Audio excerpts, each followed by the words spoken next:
Hey guys, and welcome back for today's video. I appreciate you stopping by. In this one, I'm going to be talking about a hypothetical 2020 election between Bernie Sanders and Donald Trump, and where I currently have the Electoral College map sitting. Now, as you can see, I've already filled out a number of states. These are ones that I view as being safe for either Sanders or Trump. That gets us to 183 for the Democrats and 116 for Donald Trump. And all of the states that are left, I think, are a little bit more interesting and worth a bit more of a discussion. So I'm just going to go through starting west, working my way down into the southeast, up into the northeast, and then finishing with the Midwest. So I'm going to start out there in the state of Nevada. And this region of the country as a whole has been trending towards the Democrats. Some of this has to do with the demographic shifts becoming more diverse. We saw in Nevada, for instance, the Democrats flipped the Senate seat in the 2018 midterms. They also claimed the governorship in the state as well. Also, this is a state that Hillary Clinton was able to pick up in 2016 in her head-to-head against Trump. And this would likely be a scenario where Bernie Sanders would be able to continue to carry that state in what's continuing to trend towards the Democrats. Then we go down and take a look at Arizona. Now, I think there are certain Democrats that can have more success in Arizona than others. I think Sanders might have an issue with this state because Bernie doesn't do all that well with older voters. That's an important voter demographic in the state of Arizona.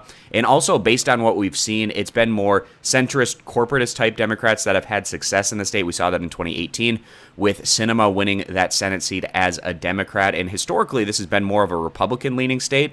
But like I said, because of those demographics, it's been trending towards the Democrats. And then also just those suburban areas in and around the population center around Phoenix have been trending towards the Democrats as well, which is helping them. I think it can be really close between Sanders and Trump in a state like Arizona, but I'm actually going to give this one as just a slight lean over to Donald Trump. Trump carried this state back in 2016 against Hillary Clinton. It was relatively competitive within around 3 or so percentage points, but I'm just not totally convinced that Sanders is the best head-to-head for the Democrats in this particular state. Now, I do think there are other regions of the country where Sanders brings more of a strength than maybe some of these other Democrats that can have a positive benefit for him being on the top of the ticket, but I don't think Arizona is one of those states in particular.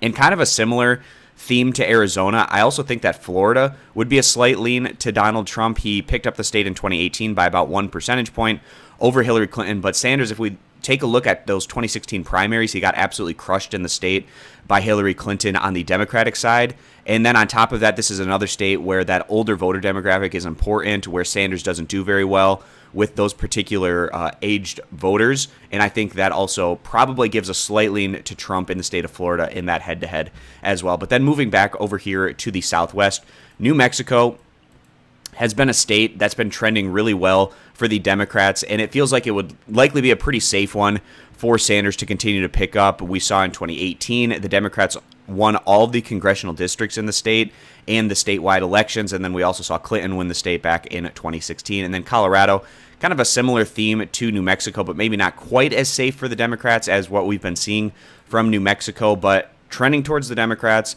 They own the governorship. They have one of the 2 Senate seats right now, but the other Senate seat looks like it's a pretty decent shot that the Democrats are going to be able to pick that one up as well in 2020, going to be putting Colorado as just one step below being entirely safe. And then Texas, in terms of the demographics having an impact, that's certainly the case in a state like Texas. We saw in the 2018 midterms where Beto O'Rourke was very close statewide with incumbent Republican Ted Cruz, got within a couple of percentage points.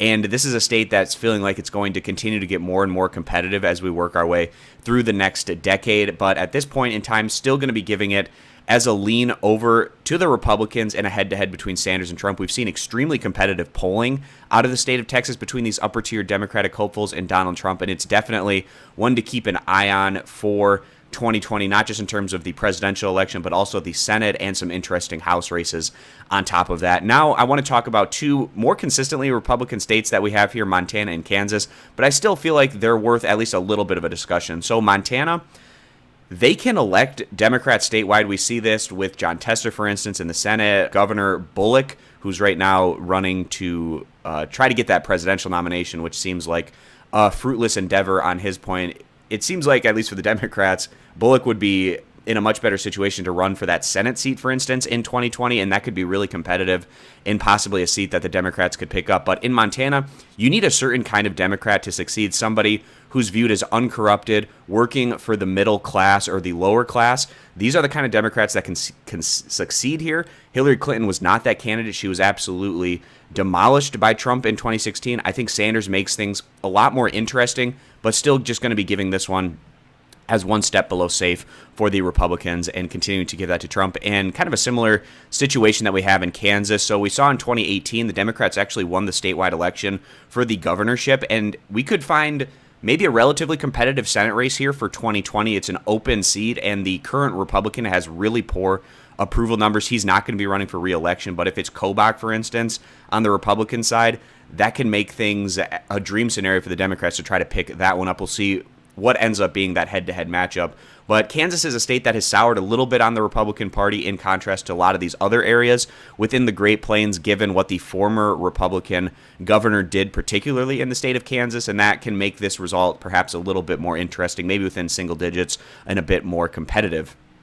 Moving down into the Southeast, if Florida is going to be going to Trump in my projection here in this Sanders versus Trump matchup, it seems like Georgia would likely also go in that direction. Now, Georgia can be very competitive statewide. It's a very diverse state. And then also the suburban areas in and around the population center of Atlanta have been trending towards the Democrats, which is making these statewide races even more competitive, as we saw in the 2018 midterms, where the governor's race, the Democrat Stacey Abrams, came up just short against Kemp by a couple of percentage points. Extremely close race. We're actually having two Senate elections in Georgia. One is just the regular 2020 race, and then there's a special election on top of that. Both could be relatively competitive, depending on the matchups that we get in those scenarios. And then also the presidency could be relatively competitive as well, as we saw back in 2016. Clinton only lost to Trump in the state by around 5 or so percentage points.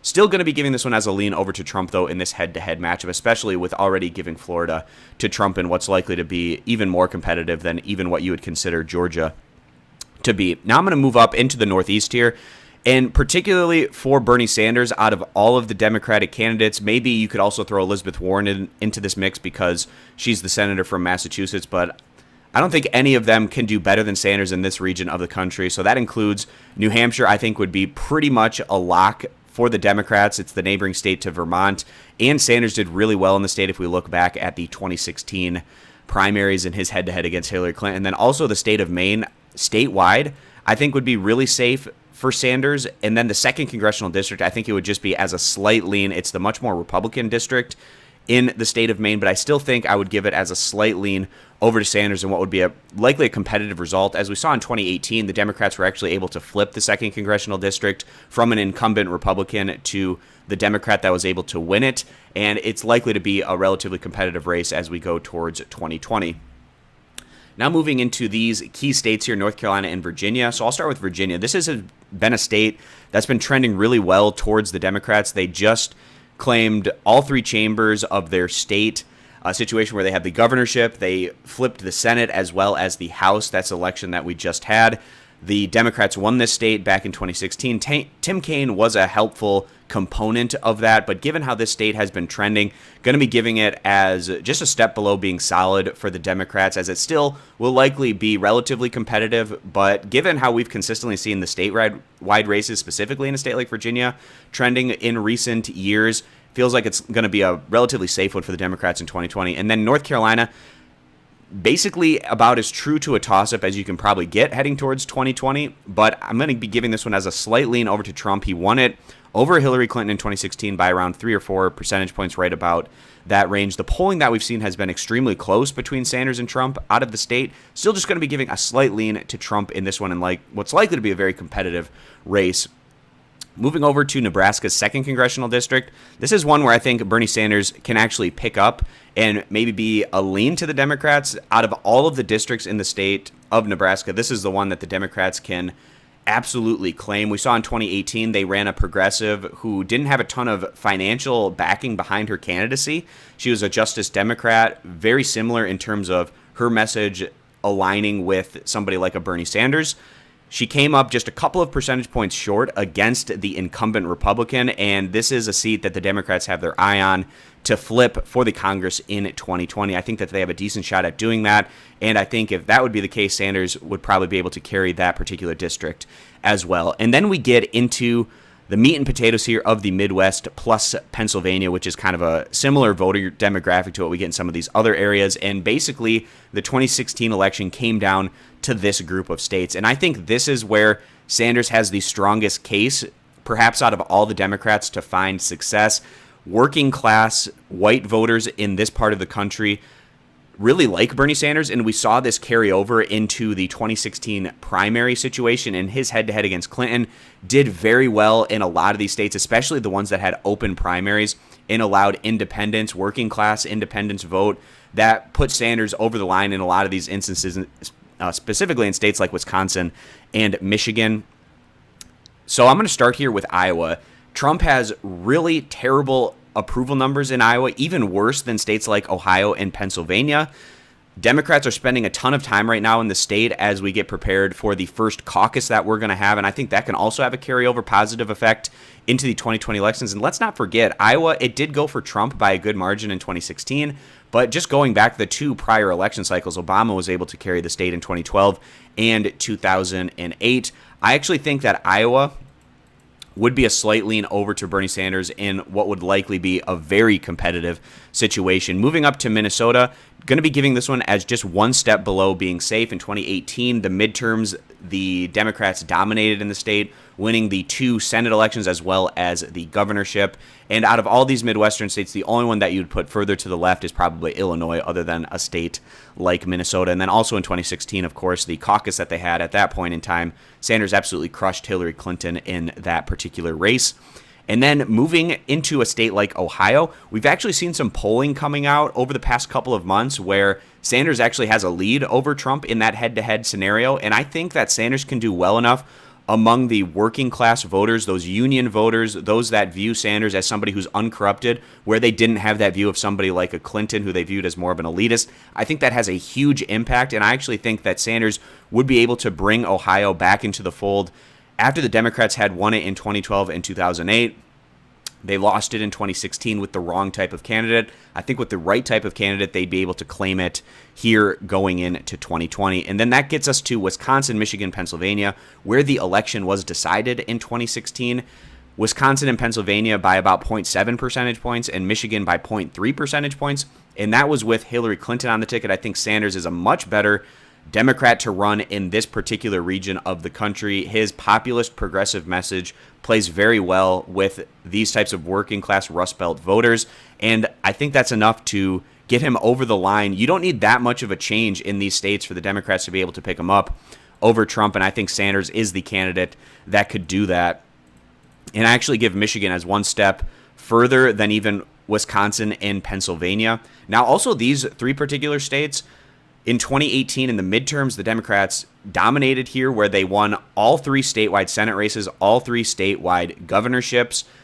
This is how I see things trending for the Democrats very positively going into 2020, and Sanders is likely to be arguably the strongest out of all of these Democratic hopefuls, particularly in the Midwest with that working class progressive populist message that can play well in that region. So that gets us to a situation where we're at 304 for the Democrats and Bernie Sanders, 234 for President Trump. And this is actually extremely close to what we had in the 2012 map with Obama versus Mitt Romney. I believe to get to that, we would flip Florida and then take away the 2nd Congressional District of Nebraska. And if I'm not mistaken, I think this is what the 2012 map was. So really similar to that, as you can see. Really the big difference maker there just being the state of Florida, which would likely be very competitive in a Sanders versus Trump matchup, and Florida essentially almost always competitive in these statewide races, especially in presidential years.